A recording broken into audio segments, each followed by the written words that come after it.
Hello, everybody. Welcome to today's episode of the Daily Sip. I hope you're well so far on this Tuesday. And we're going to be talking things all disability and business. That's the aim, anyway, right, Brendan? Yep, that's the plan. So, first of all, Brendan, thank you for joining me. It's one of those we've been at conferences together, and you've seen my bits pop up. I've seen your stuff pop up on social media. But it's one of the first main times we've just sat down and just had a chat together. So it's going to be really nice to get to know each other a bit more today as well, to be honest.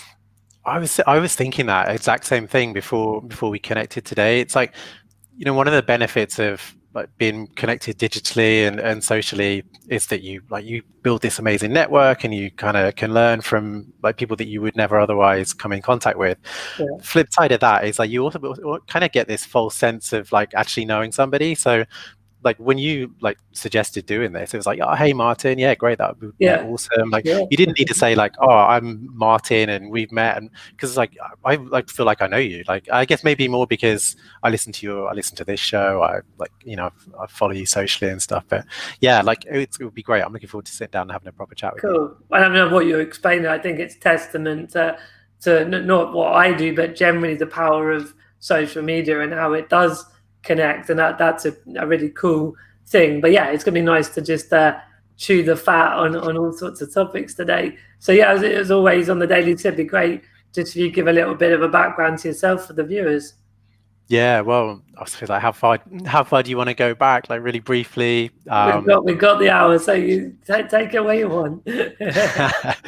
Well, in 1981, look, born in Oxford in the UK, grew up just north of Nottingham, really. So I spent like those formative years in a little town called Mansfield. Oh, yeah. And I spent a good amount of time in London as well, which is where I started working for the Business Disability Forum. Yeah. Now living in Spain, where I've been for the last few years. So I live in Alicante, just on the sort of southeast coast. Which we'll get into virtual work as we obviously move things forward as a general point. But yeah, it's amazing, isn't it, that you can be in Alicante, Spain, we're talking, but you're still doing again, you can expand on your journey through BDF, but essentially work from another country. It's pretty amazing. Yeah, it has been amazing. Like, one of the best things, like life decisions like I've ever made. And, I was really lucky at the time of kind of because this is like pre-COVID, like I've been doing it for a few years. Yeah, it's not because of COVID, right?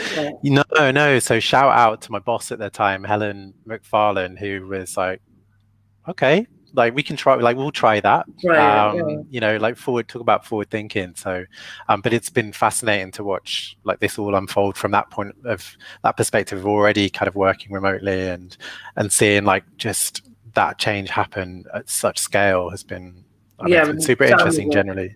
When you did it, obviously, as you say, like kind of try it out, see how it goes, and it was cool that your manager was up for giving it a go, but it was more the exception. Whereas, it's interesting looking at, tourism in its normal pre-COVID sense is obviously suffering, but I've seen countries that are offering extended work visas so that you can like be by the beach and still do your day job from a good Wi-Fi connection. So it's not the rule, but it's certainly becoming more normal.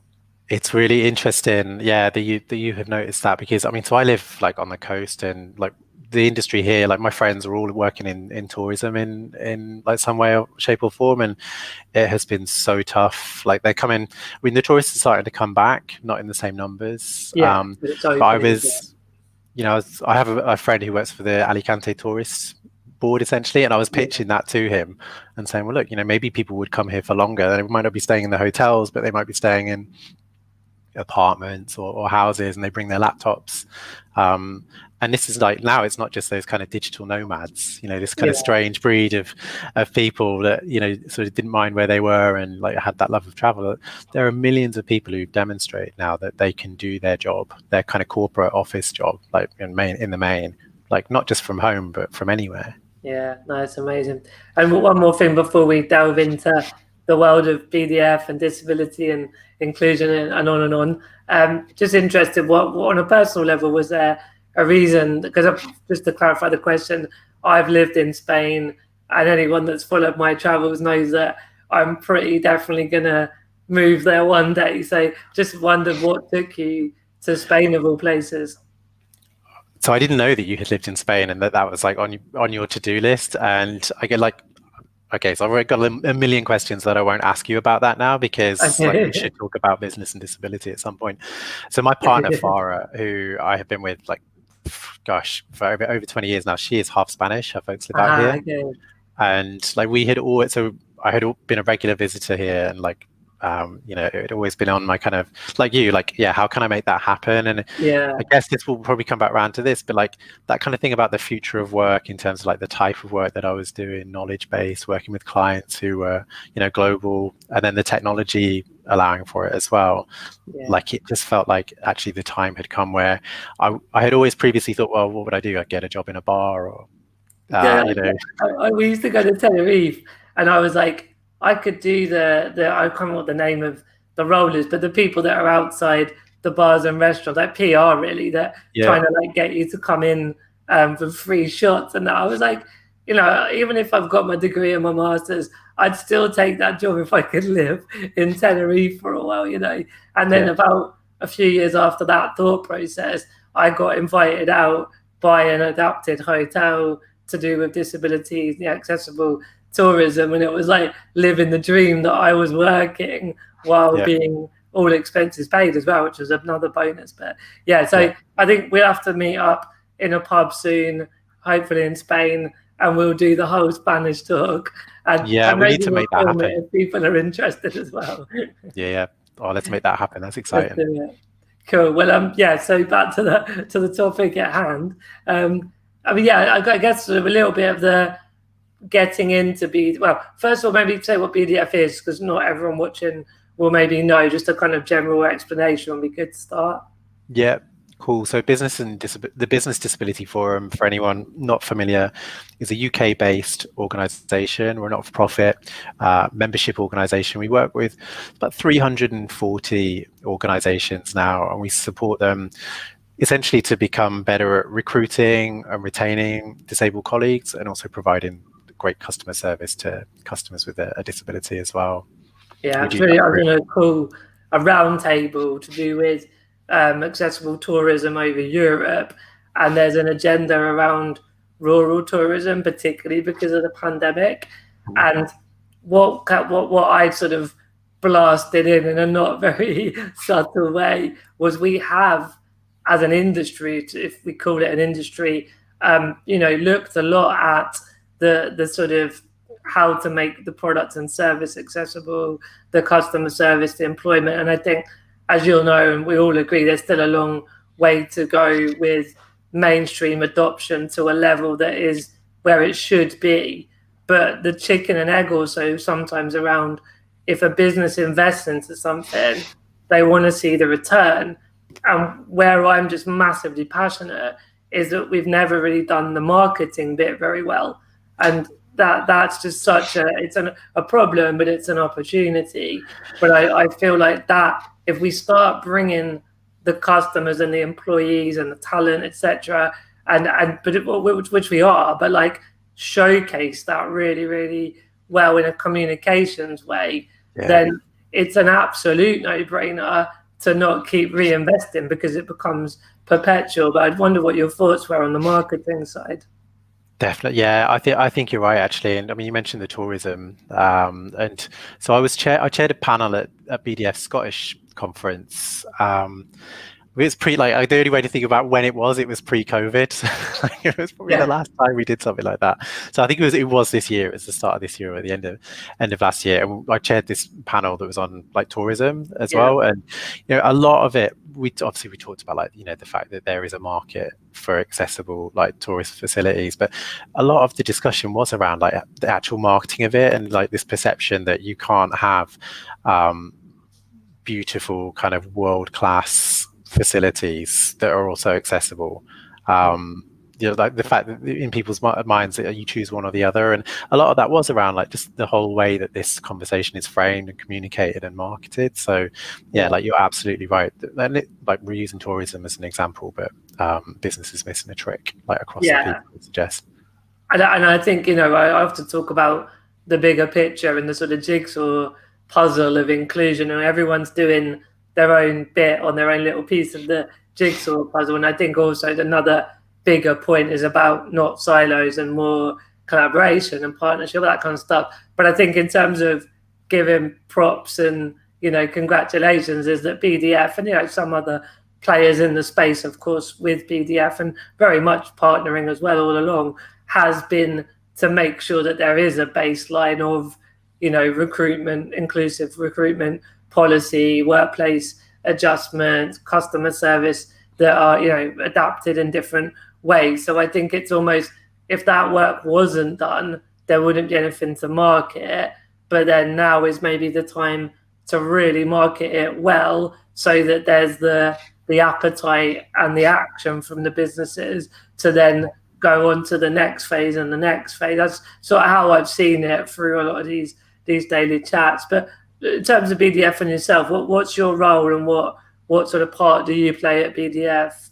Yeah, so I have worked at BDF. This is coming up to my 13th year, I think. Okay. So I've been there a while. BDF has been going nearly 30 years. So we were founded by Susan Scott Parker, who I'm sure you are familiar with, and like many of your audience will be as well.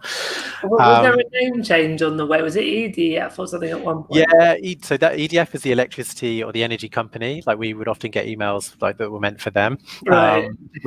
That's not why we changed our name. So we were originally the Employers Forum on Disability. The EFD. The EFD.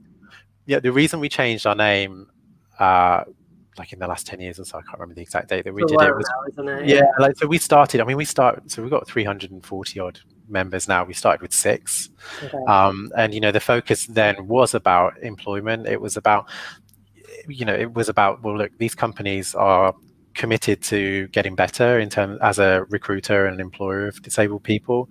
There's no bespoke tailored guidance or support that they can access.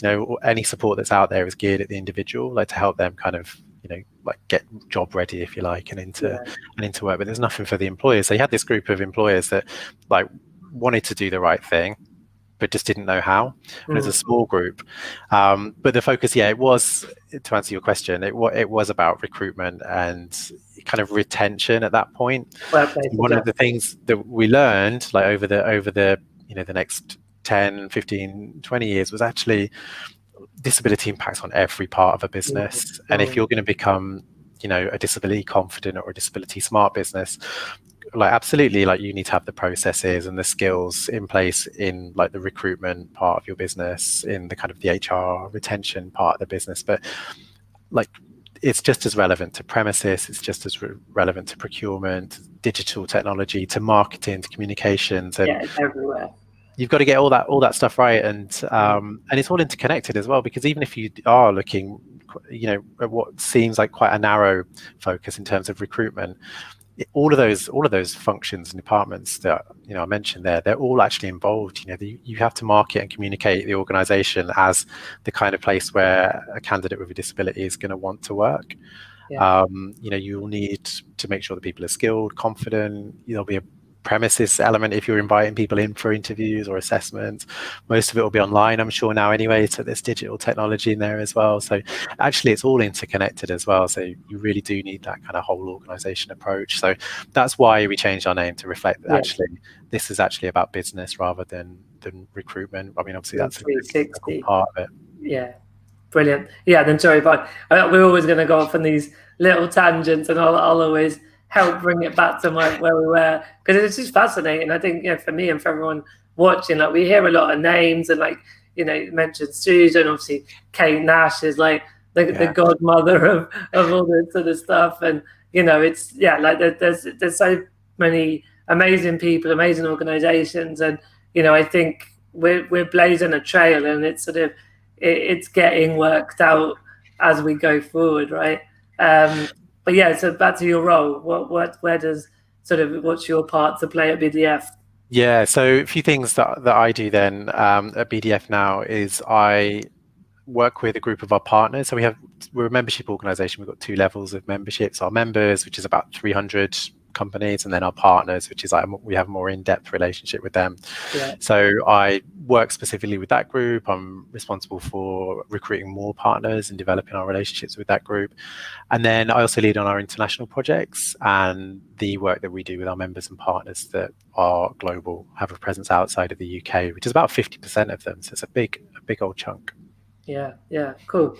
So quite a varied role, sort of getting up to all sorts of different bits, I'd imagine, all the time, right? Yeah, it's so varied. I mean, one of the reasons why I've worked at BDF for so long and that I'm still here is just, the variety, the fact that we work with such a wide group of companies. They're based all around the world, like in every imaginable sector and trade. And I mean, it's the same with any kind of organization. I think a small organization working in this field, like there is always more work than there are people to do the work. So like you can't, I mean, it's not possible to get bored. Yeah. I mean, so looking at the members and the partners, what sort of needs are they aware of, and also what kind of things were they maybe not aware until you were able to start to point out other things? Can you sort of see 2 categories there with the kind of issues that you're helping them overcome? We've got so many members, and they're all at different stages of the journey. Right, as well, right? Yeah, I mean, some themes or challenges are universal. So like the idea of how, if you take adjustments, for example, so like if you're familiar with kind of the UK or US legislation, it's this concept of making reasonable accommodations. We don't really use that. Like we talk about workplace adjustments, getting people what they need, essentially. That is like an absolutely, it's the cornerstone, if you like, of what it is to really get it right for candidates, colleagues, and customers with a disability. It's about anticipating people's needs in advance, and then being able to adapt for individuals when they come up. So really, a big part of our work is working with organizations that if they already have kind of embraced that concept, then it's working with them to develop consistent ways of doing that. Either in the UK, or now we're seeing a real drive, particularly by the members of our global task force, who are thinking, well, how can we provide a consistent experience for a candidate or a colleague with a disability who might need some flexibility, or they might need some equipment, or some adaptation to the premises, for example.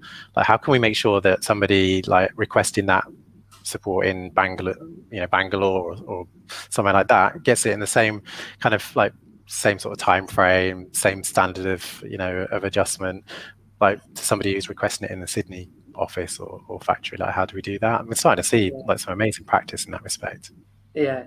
I know. I appreciate it's different industries, different size companies, and so it's never like a universal theme or whatever. I mean, I suppose the other way of looking at the needs, because at the end of the day, it's about, whether it's a business or a charity, it's always about some kind of problem in the world and bringing some kind of solution, right? So I mean, with the businesses, can you see a leaning towards being more difficult or more easy with getting members to understand there's an issue and the benefits of solving, and almost taking a step to just find solutions and go on? We'll talk about that conclusion journey, and then the solution itself is easier, or is there also complications and complexities in the solutions themselves as well?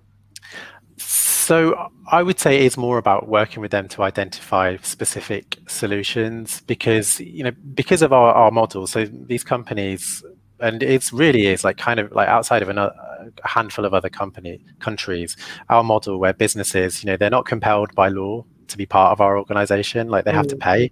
And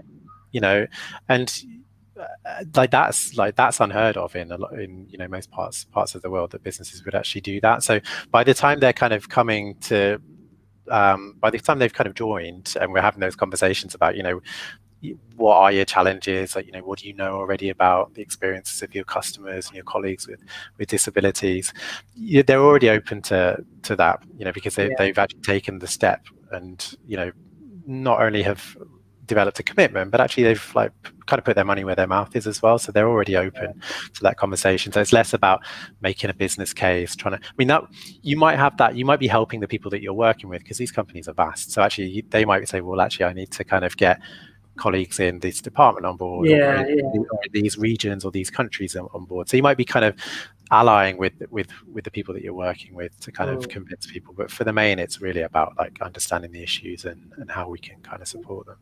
Yeah, so even if the solutions aren't like totally off the shelf, ready to go, there's maybe an element of bespoke support where necessary, but equally, so that's doable when there's the appetite, and you as BDF have got that experience and knowledge of what different types of solutions work. But imagine the harder part is getting them to engage and to ultimately, even as you say, there is a financial investment. So, I mean, when we look at the inclusion landscape, I sort of look back, and there was the civil rights movement. So there was very much ultimately we have the Equalities Act, and there's obviously UK based, but the Equalities Act, the ADA in America. So there's been more and more of a legislative element that has a factor.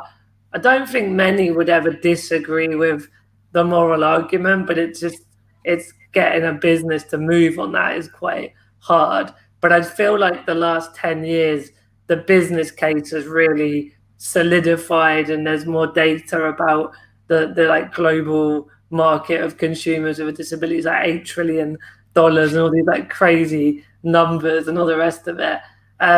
So how have you sort of seen the last 10 years, like, are businesses just so much more switched on because of these initiatives, or is there still a lot of resistance from businesses as well? I mean, certainly the area that I lead on, which is working with global companies, my challenge at the moment isn't convincing them. It's like, it's catching up with everybody that has an interest. So we just put some research out very recently, actually, that shows that only a handful of global companies have developed a global disability inclusion strategy, but the vast majority of them, sort of 60% behind that number, are recognized that the importance of doing so, and are in kind of early stages in some shape or form of like moving towards developing a global commitment backed by a strategy and then tangible actions. So on a personal, like in my kind of day-to-day role, it's definitely about engaging with all those companies that are interested, rather than trying to kind of change the behavior and convince those that aren't. Like you, I mean, I've seen that change in the last 10 years. I mean, last year, for example, we recruited, I think we broke our record for recruiting members last year. Okay. And we've got a big target that was set pre-COVID. It was set kind of like as COVID was happening, so it's kind of like adjusted to account for COVID as well, and it's still ambitious. We are still seeing like plenty of interest, and you see that in things like, I mean, like the Valuable 500, for example. Well, I was going to mention it. Has really raised the profile. BDF has done, a ton of great work in the last few years. I mean, things like our conferences and events, which you have been on the platform for, and our toolkits and resources are really well received, particularly around like COVID as well. So actually, we've engaged more with businesses during COVID and lockdown than previously through some of the specific resources that we developed. Yeah. And I was there with the Valuable 500. It'd be interesting, we sort of said earlier about there's similar but different players in that space that you're in. I mean, so with Valuable 500, I think it led the way with this sort of global awareness campaign. So then, the BDF sort of work with Valuable 500 in some way, or what's the dynamic really between the two? Yeah, so BDF are a strategic, we're an expert partner to the Valuable 500. Yeah, so we love the work that they're doing. I think the way that we work together is like the work that Caroline and her team are doing, which I guess is actually probably one of the reasons why I'm not out there having to make the case all the time is partly to do with, you know, some of the work that BDF has done to raise the profile of this issue, some of the work that you know, Valuable has done, because really, I mean, if Valuable is about kind of board level commitment, CEO commitment to this topic, then BDF is really about how you operationalize that commitment. So, you know, we've got like the resources, the toolkits, the training, the consultancy. So it's really about how. Yeah, exactly. Yeah, that makes sense. Cool. Yeah, I mean, I was sort of thinking around disabled people that are like both in the workplace or are the consumers. Like, is there a way that BDF have sort of the voice, or they give an ear to the community to sort of keep that flowing through the solutions as well? Yeah. Well, I mean, so like clearly we work in the disability space, so like it's fundamental that everything we do is informed like by the lived experience of colleagues and customers with disabilities. So I mean, that starts like internally. So I think we're about 70% of our like workforce, like we have conditions, disabilities. In the DNA. Yeah, like so many, like some of us, you know, will like outside of our day job, we'll work for kind of like organizations that represent like specific impairments that we have. So it is in the DNA. You know, whenever we develop like any like resource, toolkit, product, you know, part of that process will involve, obviously, I mean, everything we do has to be credible in the eyes of business and disabled people. So like they are the two kind of stakeholders that will be part of that process of developing anything. Who do like user testing and things like that. So and some of that will be like working with external like experts, like people like yourself. Some of it will be disabled people who work within our members, for example. Some of it will be our own colleagues. A real mix. I mean, I think it's actually funny because for you it's like but like the cool thing, I mean, that's a cool thing, but like for a lot of people that's not a given, and that's a really important message to put to people watching, that, you know, to have disabled sort of, you know, employee staff within the team is really important, and to have that collaboration with both, as you say, both stakeholders, that sort of always learning, always iterating, and you just do it. But for a lot of people that's not thought of, and they have this like, we're solving a problem, but then they're not actually working with the community to create the solution. And I suppose like, you know, when it's, if you've got disability in the name of your organization, like we have, then that like, tend to happen more naturally. But for other organizations, like I guess it's, and right, our role is about helping them to like bake that in and kind of just make it almost impossible for them to develop, you know, something of any level of importance without like those insights. And I think I might be attributing this to the wrong organization, but they do good work anyway. I think it's Barclays who we've talked before about, you know, some of their processes for product design, for example, where they've inserted what they call disability road bumps. So you cannot, like, it doesn't matter if you're not going to be developing a disability specific product. It's whatever product it is, but you are not going to get to a certain point, you know, during the kind of definition, the design phase, without hitting that road bump where you have to then, you're prompted to say, like, have you incorporated the, you know, the views and experience of, you know, people with a range of conditions and I think that's fascinating, this notion. It came up on that roundtable this morning around inclusion and disability specific sort of attributes or needs, whatever you want to call it. But like, it's a balance, isn't it? Because I think actually the overall holy grail, if you like, is that we're not even talking about disability. It's just that the sort of recruitment, retention process, customer service, etc., it just has considered all users, all stakeholders' needs, and that's baked into the universal design. And I know that where, like, from my background with marketing, then there is a place of, like, if I see a wheelchair user saying that this product is good, I like that I see someone in me, and there's an affinity and a trust and that sort of thing. So on a marketing level, there's definitely a place and a space where you segment essentially. But obviously there are some products where you maybe have different workarounds or adaptions. So I'd just be interested in your kind of experience and just thoughts on that as a philosophy of like when is it just get everyone in an inclusion, but when is it fine to actually talk about disability in its own right? Yeah. Like that idea of like, well, it's just inclusive. I hear that a lot. Like, I mean, you can hear it. You could be talking about a recruitment process or product design development, and this idea that, well, we don't focus on disability or access specifically because this is one process, applies to everyone equally. It's inclusive. Yeah. Like that's cool. Like if you have genuinely been through a process whereby like you've configured that the process, you've tested the fact that it works for all of its intended users, which would include people including with a range of different like disabilities and long-term conditions. And not just wheelchair. I mean, I'm a wheelchair user, but it's the hidden disability and it's the different types of needs within the disability community, not the wheelchair user who needs a ramp sort of thing.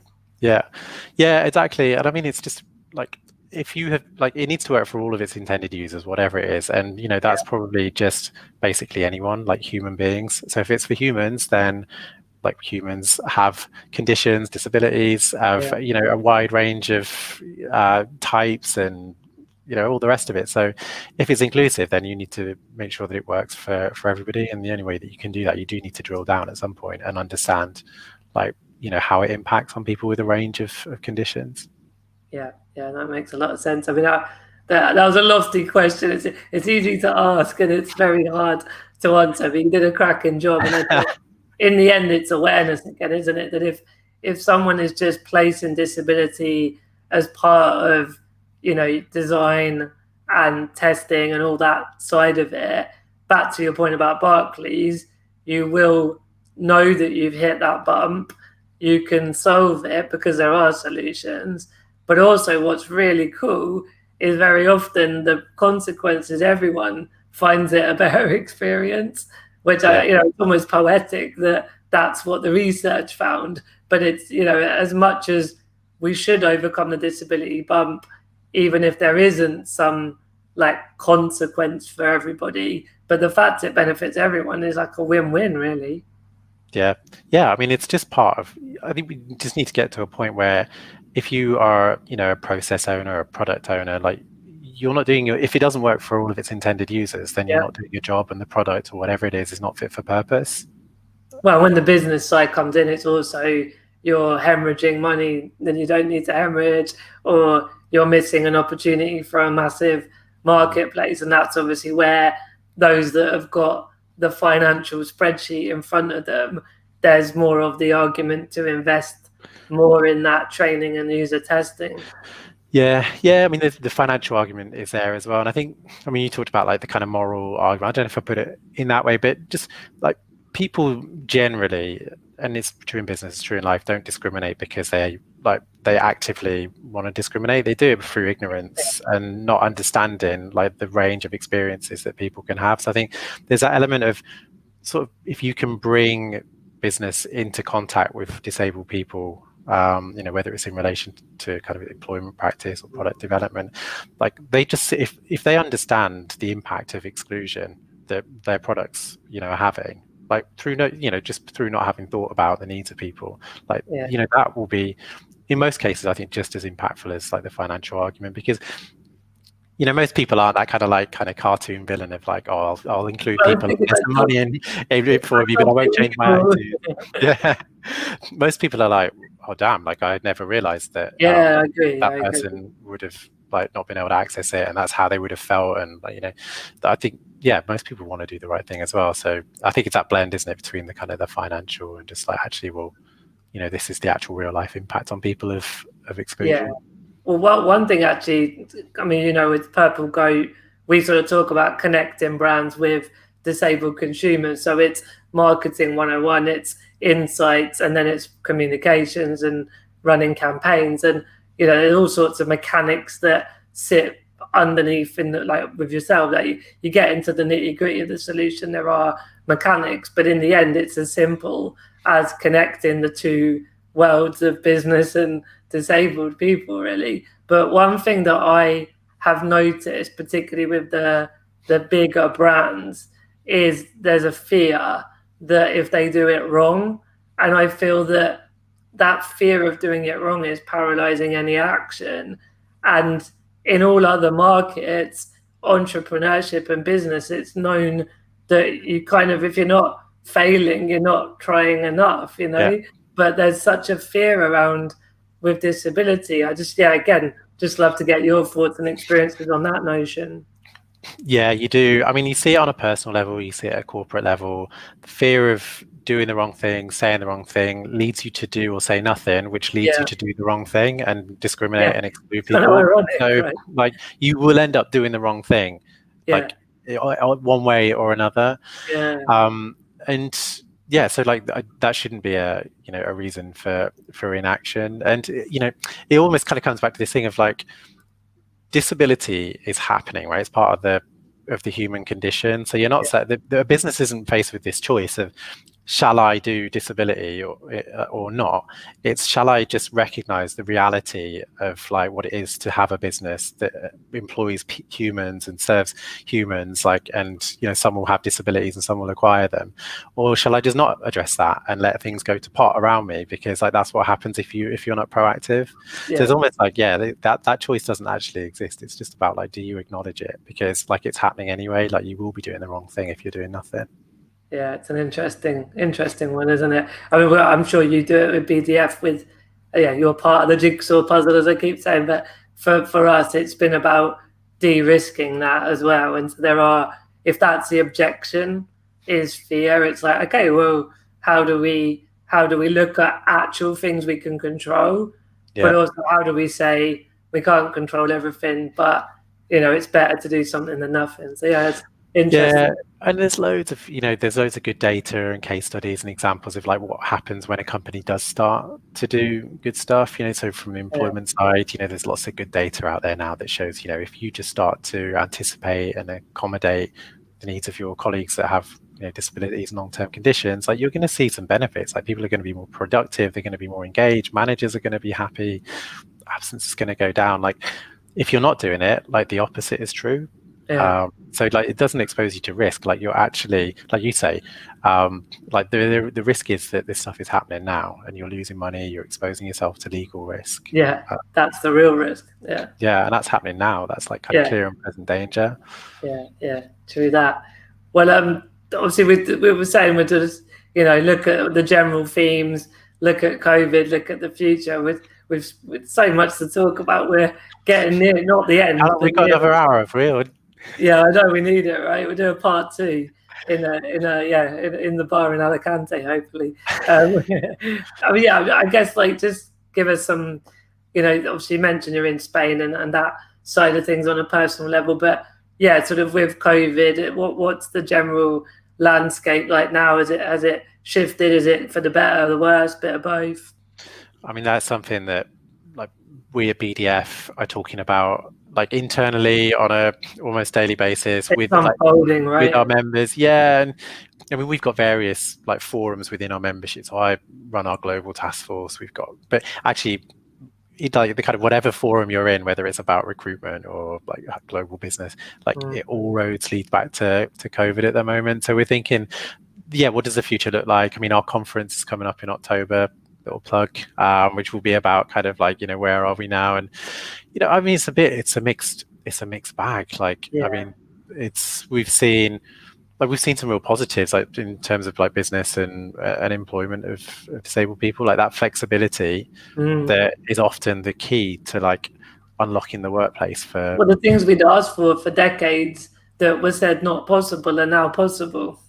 Yeah, and it's bittersweet, right? Because exactly that, so finally, like we have that flexibility at scale, which is a good thing, but there is still that thing of like, well, I've either had to fight for it or I got it and other colleagues would look at me and they're kind of like, oh, well, Brendan's got special treatment there. How do I get in on some of that, sweet flexibility action? And now everyone's got it. So yeah, like there is that kind of like double-edged to it. And well, we did some research with businesses. About 93% of them said that some of these changes like are here to stay, which I think is like potentially really, really positive. So particularly around that flexibility piece, and potentially like permanently change attitudes to flexible working differently, working differently in the kind of broadest sense. Like hopefully now people will start to see that actually it's less important how work is done.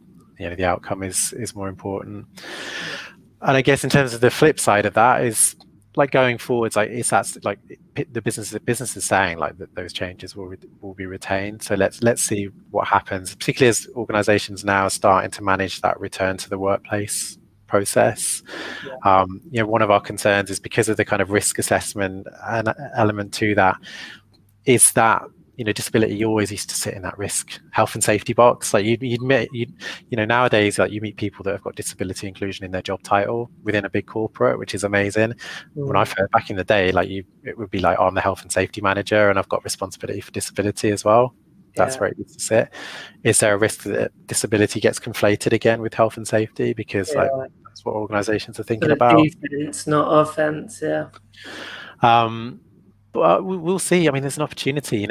One of our partners was saying the other day, look, we've just proved beyond a shadow of a doubt that 70% of these jobs that we have in our company can be done remotely from home or from anywhere.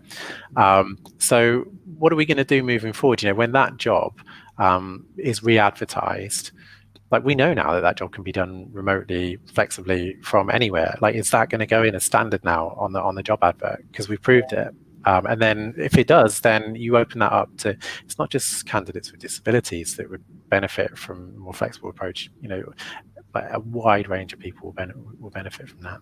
Yeah.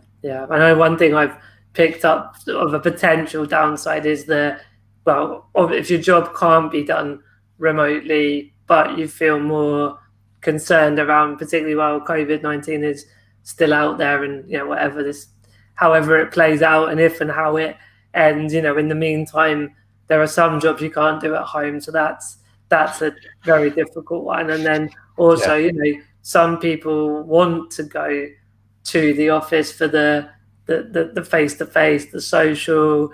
There can be a mental health side of being at home, at working and living as well. So there's definitely some elements to watch for there, I think.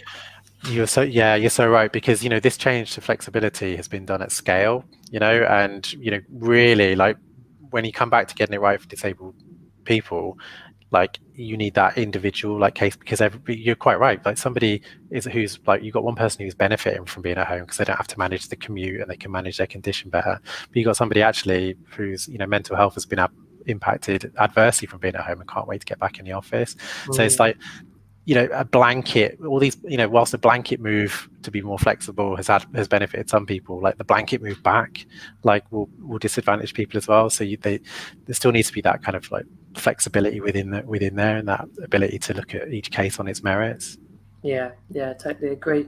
And so I mean, like, I guess looking forward beyond COVID, I mean, what sort of, has BDF got some big strategic goals or direction, or is there sort of something that you're all firing the guns for in the longer, bigger picture at the moment? Well, we've just gone through, we have a sort of business planning just at the start of summer. So like definitely like we're in a period of consolidation for the next 12 months, but we've got, we're looking at, there is still an interest. Like we work with such a wide range of organizations that they haven't all been like hit by COVID. So things like recruitment is still a focus for us. So we are still working with our members to identify what's important to them. So like our toolkits, our resources, they're still coming out at a rate. In terms of like global, as I mentioned before, like the appetite from global companies to develop not only a commitment to getting it right for colleagues and customers wherever they are in the world, that kind of continues at a pace as well. So it would certainly be more in terms of how we meet the needs of those particular companies as well. Yeah, no, it makes sense.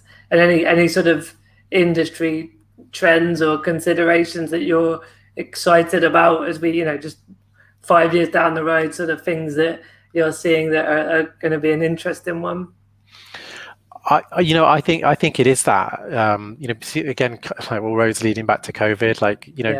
Clearly, like the world is connected, and these companies, particularly global companies, those that have started to develop that kind of global approach to disability inclusion have been better placed to then get it right for the needs of their people wherever they are in the world, because clearly, like, the impact of you if you're an employee of a global company in the UK, it's going to be different like if you're working in Bangladesh, for example, where like you've got all of these other challenges relating to infrastructure and education and healthcare as well. So I think it is going to be that move to developing more like globally consistent approaches. And we're excited to see the work. You mentioned the jigsaw puzzle like before. BDF is just one part of that. We're certainly not a one-stop shop when it comes to like global disability confidence. You've got the Valuable 500s and the Purple Spaces. You mentioned the Godmother, Kate Nash. Who I'll have to check if she's all right with that.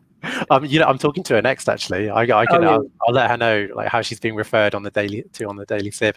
But the international label. To get her on scene as well. Yeah. I'll extend the invite. But there's Valuable, there's Purple Space, there's the International Labour Organization doing amazing stuff. So I think just like seeing how that all unfolds, is super interesting as well. Yeah, no, for sure.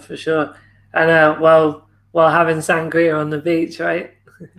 I mean, that is certainly the perception. Well, because you said you'd have loads of questions. Just to clarify, I did a European Union funded voluntary project. So I lived for 3 months, and then it was about that again the following year. But I was imagining beach and all that. I mean, you are near the beach, but I was really thinking hot winter, and I was in the northwest in a place called Asturias. I don't know if you know Asturias. And it rained for like most of the time I was there. So it wasn't quite the picture I'd had before, but it was a phenomenal experience. I had a radio show. I did CV workshops with the local sort of teenage age group, and taught English. And it was such a real, growth moment and opportunity and I had to learn Spanish because like no one spoke English in this town as well. Yeah, amazing experience. I'm gonna send you an invite for like an offline meeting about like, how we make this happen. Like Purple Goat needs to relocate. Yeah, I think you're right. There's going to be a triangle because Kasia, my fiance, is originally from Poland, and she'd love to be a bit more with her family as well. So I think third of the year in 3 countries is probably the answer. Totally doable. Totally. That sounds good. Was there anything else you wanted to mention before we wrap, Brendan? It's been great talking to you. I mean, we could have like gone down any number of rabbit warrens, So I would, anybody that has, an interest in like the work of business disability, like you can look on the website, you can look at LinkedIn. Like if you're a business, then like there's a ton of support around, all the kind of things that you would expect. Neurodiversity is on your toolkit, conferences coming up, and that'll be around COVID and all that good stuff as well. So I think just feel free to get in touch if there's anything. Brilliant, that's perfect. And there's Business Disability Forum, people Google it, it'll come up on the website, I'd have thought, wouldn't it? Right. We don't get mistaken for EDF anymore. You're not doing electricity anymore. Cool. All right, mate. I think we're nothing else I was going to ask, because you say we could have definitely gone on another hour, but it's a nice time to come to a close. And just a big thanks for coming on the show today, really. Yeah, thanks for having me. It's been great. All right, and everyone, thanks for watching. Obviously, those watching on the replay, still feel free to write questions. Sorry, we did have a couple of comments come up. Cara said, great to be here again and so important. And Ailing said, sorry I joined late. We'll watch back. Thanks for the topic. So for everyone watching on the sort of replay, which tends to get a lot more views when people watch it in their own time, if you've got questions for me or Brendan, get in touch. So I'll be back tomorrow for the next episode. And in the meantime, have a good Tuesday. Bye-bye, everyone.